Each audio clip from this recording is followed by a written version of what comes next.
कई बार क्या होता है कि हम अपने दुश्मनों के फेस को जनता के सामने या यूँ बोल सकते हैं लोगों के नज़र में लाने के लिए आर्गुमेंट करते हैं, प्रयास करते हैं, उनकी बातों को एक्सपोज करते हैं।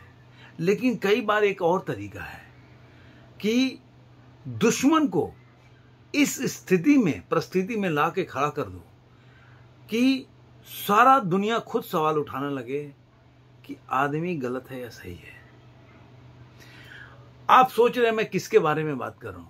जाहिर सी बात है, पॉलिटिकल चर्चा करेंगे हम, और ये चर्चा होगा जो नेता, जो पॉलिटिकल पार्टीज, चाहे वो टीएमसी हो, चाहे कांग्रेस पार्टी हो, या मतलब जितनी भी इंडिया अलायंस की बात करो, समाजवादी पार्टी हो, राजजेडी हो, या स्टालिन की पार्टी हो, जितनी भी पार्टियां हैं वो दिन भर अंबानी को कोसते हुए थकती नहीं थी। यहां तक बोलते थे कि अंबानी के जितने पैसे हैं वो नरेंद्र मोदी के आने के बाद, यानी कि 2014 के बाद वो सारे पैसे कमाए। वो ये भूल जाते हैं कि धीरू भाई अंबानी के अब फोटो किसके किसके साथ है और धीरू भाई अंबानी की संपत्ति 2014 के पहले कितनी थी। लेकिन क्या होता है, नैरेटिव दिन भर एक ही चीज को, एक हिटलर का एक था कि किसी बात को इतनी बार बोलो कि लोग उसको सच मानने लगे। और यही नैरेटिव जो विपक्षी या इंडिया अलायंस के लोगों ने किया कि हर बात में, मैंने देखा राहुल गांधी बोलते हैं कि आप यहां से पेट्रोल डलाओगे और सीधे अडानी के पास पैसा चला जाएगा या अंबानी के पास, या आप अगर बिजली बिल का स्विच दबाते हो तो अडानी के पास पैसा चला जाएगा। इस तरह का नैरेटिव हमेशा से चलाया जाता रहा है और आगे पता नहीं चलाया जाएगा या नहीं।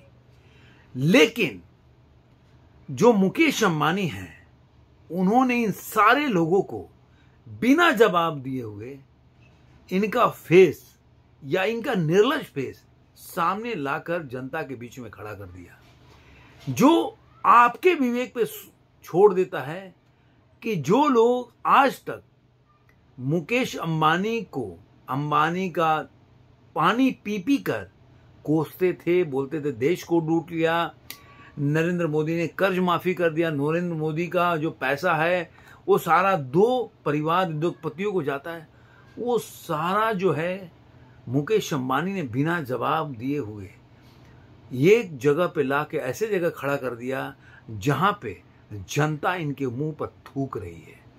आप सोशल मीडिया पे ले जाइए, चाहे इनके समर्थक रहे हों, जो कि हार्डकोर इनके कार्यकर्ता नहीं, इनको समर्थन करते हो, इनके समाजवाद को, इनके पीडीए गठबंधन को, इनके बोल सकते हैं ओबीसी कार्ड को, इनके गरीबों के लिए कार्ड को, वो सारे देख रहे हैं कि अरे ये हुआ क्या।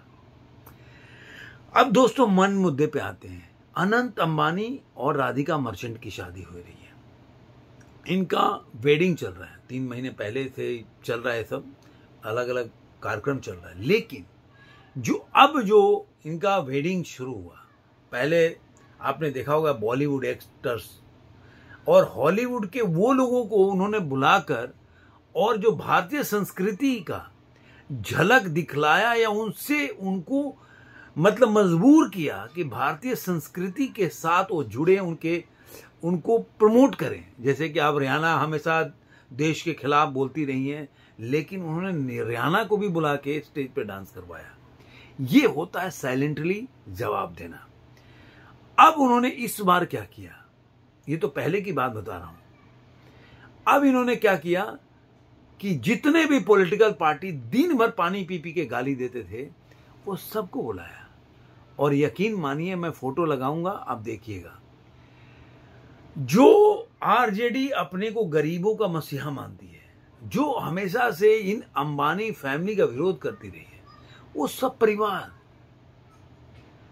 जी सब परिवार, मतलब ऐसे किसी एंगल से नहीं लग रहा था। सारे लोग जो एक गरीबी का चोला पहन के और चुनाव में वोट मांगते थे, उनके आप कपड़े और रहन सहन और जिस तरह से वो आए, वो सब देख के दंग रह जाएंगे। यही सेम हालत अखिलेश यादव का था। अखिलेश यादव तो मुझे लग रहा है कि सोते समय भी लाल टोपी पहनते थे, लेकिन यहां उनकी टोपी नदारत थी। मुझे लग रहा है अपने अरसों के बाद, कई सालों के बाद अखिलेश यादव को मैं सौभाग्यशाली महसूस कर रहा हूं कि मैंने उनको बिना टोपी के देखा। पूरी फैमिली को, ये वही लोग हैं जो दिन भर अंबानी को गाली देते थे। उसके अलावा उद्धव ठाकरे, उनके बेटे अपने आदित्य ठाकरे, प्रियंका चतुर्वेदी, उसके बाद आपको राहुल गांधी नहीं गए कि लोग बोल रहे हैं कि अरे राहुल गांधी नहीं गए, इस सबको पसंद नहीं करते, उनको बुलाया, वो बाहर गए हैं इसलिए नहीं गए। उसके बाद एनसीपी से शरद पवार, उनकी बेटी सुप्रिया सुले, टीएमसी से, अरे बाप रे बाप, इनका नाम आप सुन के दंग रह जाएंगे। ये तो अपने आप को गरीबों का मसीहा हवाई चप्पल में घूमती है भाई, दिखाने के लिए। हवाई चप्पल में पैर नंगे पैर निकल जाती है सड़कों पे। तो ये वो ममता बनर्जी है। उसके बाद शत्रुघ्न सिन्हा जी, ये भी टीएमसी के लीडर हैं। ये भी दिन भर ये चौकीदार चोर है का नारा ये भी लगा रहे थे। वो नहीं जाने के अपने कारण पे उन्होंने सफाई दिया कि भाई मैं किन कारणों से नहीं आ पाया, मेरी मजबूरी थी। उसके बाद कांग्रेस के सलमान खुर्शीद, अशोक गहलोत, सचिन पायलट, उसके बाद दिग्विजय सिंह, ऐसे तमाम नेताओं के नाम मिल जाएंगे जो वहां पे भीड़ में धक्के खा रहे थे। और अंबानी के साथ इनकी फोटो देखेंगे तो ऐसे मंत्रमुग्ध हैं जैसे अंबानी नहीं कोई भगवान के सामने खड़े हैं और भगवान इनको कभी भी इनको गिफ्ट दे सकता है या इनको आशीर्वाद दे सकता है या बहुत बड़ा इनकी मनोकामना पूरी कर सकता है। ये है इनकी सच्चाई, जो दिन भर ये हर जगह समाजवाद का नारा लगा रहे थे। देखिए, मैं नहीं बोल रहा हूं कि जो कुछ भी आपत्ति होगा कि शादी में जाना, अब बोल सकते हैं कि नरेंद्र मोदी भी गए थे। अरे भाई, नरेंद्र मोदी तो पहले भी गए थे, जब इनकी मुंबई में इनके हॉस्पिटल का इनॉग्रेशन था, मतलब काफी टाइम पहले की बात है, ये 2015-16 की बात होगी, मुझे पूरी तरह से याद नहीं आ रहा है, टाइम होगा तो करेक्ट कीजिएगा। उस समय गए थे, उस समय तरह तरह से इनको बोला गया। इसके पहले भी वो शरीक हुए थे, तभी इनके ऊपर लांच चला कि देखो चले गए अपने दोस्त के यहाँ, इनके साथ फोटो खिंचवा ली, ये सब। अब वो फोटो और वो दोस्त कहाँ चला गया? देखिए, शादी में जाना कोई गलत बात नहीं है, बुलाया जाना चाहिए। लेकिन जो व्यक्ति बोल रहा है कि हमें इनॉग्रेशन आया, वो ये लोग उनके पार्टी के कार्यकर्ता लोग बोल रहे हैं कि भाई उन्होंने इन्विटेशन दिया चला गया, तो इसके दो पहलू हैं। देखिए, कोई इन्विटेशन दिया, जाना भी चाहिए, कोई बुरी बात नहीं है, लेकिन फिर आप किस फेस को लेकर जाएंगे उनके सामने, जो दिन भर पानी पी पी के कोसते थे कि उन्होंने पूरा देश लूट लिया, पूरा भारत को बर्बाद कर दिया, भारत की संपत्ति इन्हीं के पास है। आप कैसे फेस मिलाने चले गए ऐसे लोगों के पास? इसलिए सवाल होता है। सवाल इसलिए नहीं होता कि वो शादी में गए, शादी में तो बीजेपी के लोग भी गए, लेकिन वो नारा नहीं बनाते थे। दूसरा कि अगर आप इनविटेशन की बात करते हैं तो राम मंदिर का भी न्योता आया था, जब राम जी का, प्रभु श्री राम का मंदिर बन रहा था, तब भी आया था। उस समय तो आप नहीं गए, उस समय आपको राजनीतिक प्रेरणा लग रही थी, उस समय किसी के पास टाइम भी नहीं था, कई लोगों के पास टाइम नहीं था, सबके अलग अलग तर्क थे कि मैं अपना मतलब मैं राम अपने मर्जी से जाऊंगा, मैं मोदी जी के कहने से क्यों जाऊं, जबकि मोदी जी ने इनविटेशन तो दिया नहीं था उनको। वो तो राम जन्मभूमि जो न्यास है, उन्होंने इनविटेशन सबको दिया था। अरे भाई, धोनी जैसे ऐसे नकारा लोग, धोनी, ये मतलब मैं तो इसको पसंद नहीं करता, जो लोग जो बोलना चाहते बोले, इस मतलब इसको ऐसा बोल सकते हैं कि इस आदमी के पास श्री राम जन्मभूमि के पास जाने के लिए समय नहीं था, कोहली, लेकिन इसके पास, मुंह में से मेरे अशब्द निकल रहे हैं, अंबानी की शादी में नाचना जरूरी था। दोनों मियां बीवी गए नाचने के लिए, तब इनके पास टाइम भी था, क्योंकि पैसा मिल रहा है ना भाई। प्रभु श्री राम में तो पैसा मिलेगा नहीं आपको, और लोग खुश भी नहीं होंगे। अब इनके पास टाइम भी था, दोनों मियां बीवी पहले भी गए, तभी भी गए, तब इनके पास टाइम था, अब टाइम नहीं है। ये इनका फेस उजागर किया मुकेश अंबानी की शादी ने। और जो लोग इनके समर्थक हैं, जो ये वीडियो देख रहे होंगे, वो अपने आप में झांक कर देखें, अपने से सवाल पूछें, क्या इन्हीं चीजों के लिए इनको समर्थन करते थे? इन्हीं समाजवाद के लिए?